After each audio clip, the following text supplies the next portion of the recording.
Un saludo cordial, nosotros somos estudiantes de Ingeniería de Telecomunicaciones en la Universidad Fermi. Estamos cursando la materia Electrónica y Comunicación. En este caso les vamos a hablar sobre el tema 2, que es de amplificadores de comunicación. El grupo está conformado por Luis Arias, Nelson Meléndez, Joan de Vargas, Jefferson Portillo. Amplificadores de potencia refiere a los tipos de amplificadores que, además de ofrecer una tensión mayor, también brindan una mayor corriente. En estos hay una mayor corriente y tensión en la salida que en la señal de entrada. Estos llegan a suministrar en la salida toda o casi toda la totalidad de la señal de entrada. Tipos de amplificadores de potencia. Existen varios tipos de amplificadores de potencia, como la clase A, la clase B, la clase AB y la clase C. Los amplificadores de clase A funciona cuando la tensión de polarización y la amplitud máxima de la señal de entrada poseen valores tales que hacen que la corriente de salida circule durante todo el periodo de la señal de entrada. El amplificador de clase B funciona también cuando la tensión de polarización y la máxima amplitud de la señal de entrada poseen valores tales que hacen que la corriente de salida circule durante un semiperiodo de la señal de entrada. Lo dejo con mi compañero Nelson. Buenas, mi nombre es Nelson Meléndez. Les voy a hablar sobre otro tipo de amplificadores de potencia, como son los amplificadores de clase AB. Se puede decir que este tipo de amplificadores son la combinación de los tipos A y los tipos B, ¿verdad? Es la resultante de esa combinación de amplificadores. En estos, la amplitud máxima de la señal de entrada y la tensión de polarización tienen valores que hacen circular la corriente de salida por un tiempo menor, o sea, por un lapso más corto, y por más de un semiperiodo. Como podemos ver en el circuito, podemos ver cómo entra la señal, ¿verdad?, antes del amplificador y después cuál es su salida, ya rectificada. Vemos cómo da esa señal. Estos tienen una excelente calidad de sonido y pueden ofrecer un alto rendimiento. Tenemos también lo que son los de la clase C. Se considera como una clase C a todos esos amplificadores de potencia que presentan valores de una amplitud máxima de la señal de entrada y en la tensión de polarización que permiten una circulación de corriente de salida por un tiempo inferior, un lapso más corto, ¿verdad?, de un semiperiodo de esa señal. En esto siempre hay una corriente base y su rendimiento de potencia es alto. No son muy útiles, ¿verdad?, en los sistemas de audio como son los de la clase AB. Podemos ver, ¿verdad?, cómo entra la señal y luego de pasar por el amplificador, cómo sale esa señal ya rectificada y amplificada. Tenemos lo que son los amplificadores de potencia clase D. Es aquel que llega a operar con pulsos de señales digitales, o puede ser que posean, en su gran mayoría, poseen un filtro, ¿verdad?, en su salida, como un complemento para eliminar cualquier ruido de conmutación. Su rendimiento energético es muy alto, y estos fines tienden a ser mucho más eficientes que los mismos amplificadores AB. Se utilizan de mejor forma estos tipos de amplificadores. Podemos ver cómo es su circuito. También tenemos otra gama de clases, ¿verdad?, como son la clase E, G y H. Estas clases no están estandarizadas, como son la clase AB, ¿verdad? Se trata de variaciones en los circuitos clásicos, ¿verdad? Dependen de las variaciones de las tensiones de alimentación, etc. Se puede decir que por lo menos lo que es un amplificador clase E, ¿verdad?, se trata de un amplificador de pulso, el cual ofrece un excelente rendimiento, donde hay una sincronización de la salida hacia una frecuencia. Por lo normal es usado en aplicaciones de radio, ¿verdad?, cuando se usa una sola frecuencia. Tenemos también lo que son los amplificadores clase G. Estos tipos de amplificadores que poseen dos tipos de fuentes de alimentación distintas, o sea, tiene dos fuentes, ¿verdad?, distintas. La fuente en el amplificador se conecta al voltaje mayor para conseguir señales más fuertes y el voltaje menor cuando se busca señales débiles. Por lo menos tienen una excelente calidad de sonido y son bastante eficaces. Y por último tenemos lo que son los amplificadores. En esto se combina el amplificador clase D, ¿verdad?, para alimentar un amplificador de clase A o bien sea un AB. De esta forma se puede conseguir así un excelente rendimiento. Este tipo de amplificador es muy utilizado en etapas profesionales. Tiene una calidad muy buena del sonido y un rendimiento excelente. Muchas gracias, sigo con mi compañero. Bueno, mi nombre es Joan del Valle y yo voy a hablar sobre las características del amplificador. El amplificador puede realizar su función de forma pasiva, variando la relación entre la corriente y el voltaje, manteniendo constante su potencia.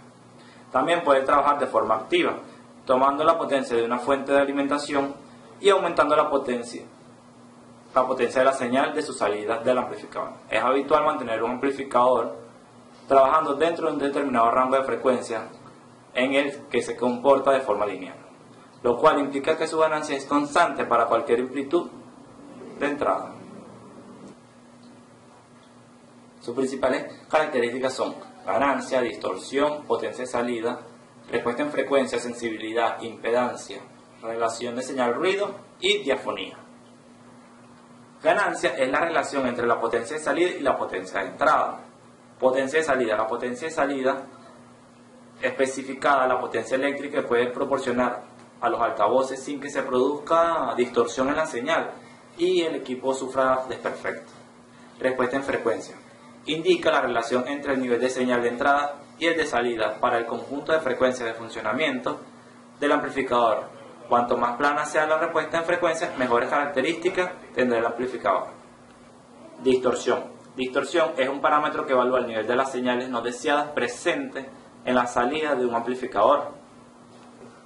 Relación de señal-ruido es la diferencia entre el nivel de la señal de salida y el nivel de ruido. Sensibilidad indica el nivel mínimo de señal aplicada entre la entrada capaz de producir la máxima potencia de salida. Impedancia es la resistencia que presenta internamente los equipos. Hay dos impedancias, impedancia de entrada e impedancia de salida. La impedancia de entrada es elevada para que se produzca una buena transmisión en tensión. Impedancia de salida determinada por la carga mínima conectada al amplificador. Por último, nos queda diafonía. Diafonía se produce en los sistemas que amplifican más de un canal de sonido. Muchas gracias. Luego con mi compañero Jefferson. Mi nombre es Jefferson Portillo. Les voy a seguir hablando sobre los amplificadores de radiofrecuencia en receptores de amplitud modulada. En receptores DE, una vez captada la onda a través de la antena, se hace necesario seleccionar la señal que se desea recibir o escuchar. Este proceso de selección de la señal de radiofrecuencia RF se realiza a través de circuitos resonantes de entrada. Ahora bien, circuitos resonantes de entrada está ubicado después de la antena y antes del paso del amplificador RF. Este circuito resonante selecciona de todas las frecuencias captadas por la antena y la acopla al siguiente paso.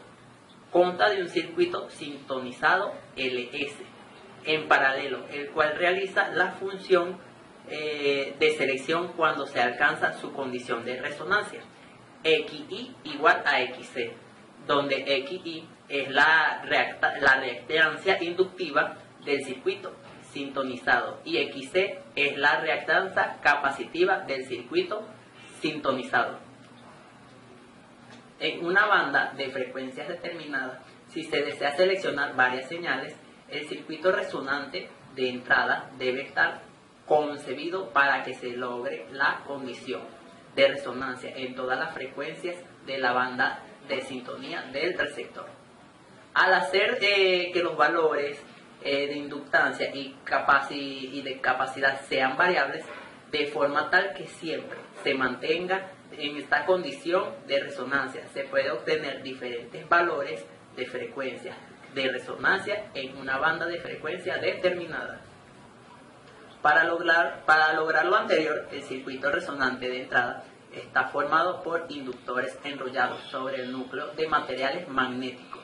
Estos pueden ser ferrita o ferrocarbonilo, los cuales pueden ajustarse y de esta forma se varía la inductancia L del circuito.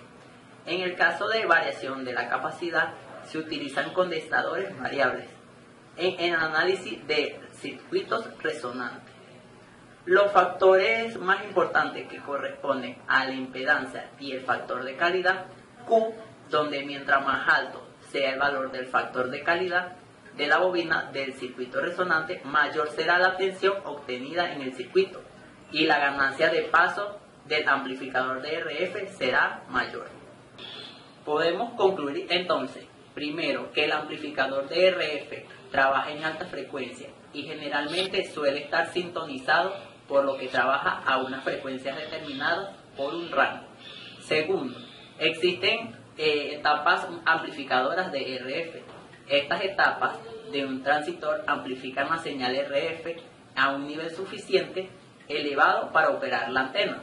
Tercero, el acoplamiento entre amplificadores de RF aprovecha la característica de los circuitos resonantes paralelos para adaptar la impedancia. Cuarto, los transistores RF son de reducidas dimensiones, ya que trabajan en señales débiles y de alta frecuencia. Quinto, transistores de efecto de campo se aprovechan de la ventaja del transistor bipolar, además de reemplazar la baja impedancia por alta impedancia de entrada. Muchas gracias.